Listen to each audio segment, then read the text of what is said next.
کاک عەبدوڵڵا ئەگەر وەزیر ئێستا ئەگەر بکرێت تەلەفۆنێکی بۆ بکەیت پایتەخت میدیا ئەمە گفتوگۆیەک لەگەڵ دکتۆر سامان بەرزنجی وەزیری تەندروستی بکەین بزانین چیمان بۆ دەکات بۆ ئەوەی ڕەوش و تەندروستی ڕەشۆی ساز باشتر بێت. ئێستا کاک عەبدوڵڵا تەلەفۆن بۆ بەڕێز دکتۆر سامان بەرزنجی وەزیری تەندروستی دەکات. دکتۆر من نەهرۆم لە پایتەخت میدیا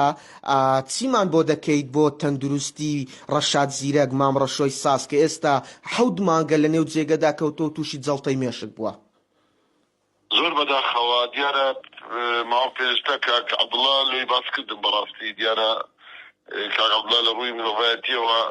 هەموو من يعني معلومة لامان لە ڕووی ئینسانیەت و مرۆڤایەتیەوە زۆر هاوکاری نەخۆش و فەقیر و کەم دەرامەت و مساعدات ئینسانی زۆر کردیە مسپاسی دەکەم کە ئەویش بەشێک بووە لە چارەسەری زۆر نەخۆش باسی ئەو بەڕێزەی کرد بەداخەوە دیارە ئەوەی من وەرم گرتووە کە جەڵتەی مێشکە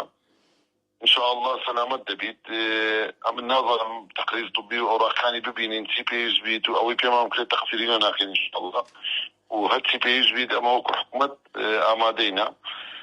بەڵام پێویستی بە تەقییمەکی وەضعی طبیەکەی دەبی ئەوراقانی ببینین إن شاء الله لە نزیکترین دەرفەت لە کاک عەبدوڵڵاش بە ئەوراق و فەحص و ئەشیاء و ئەو شتانەی تەقییمەکی لۆ دەکەین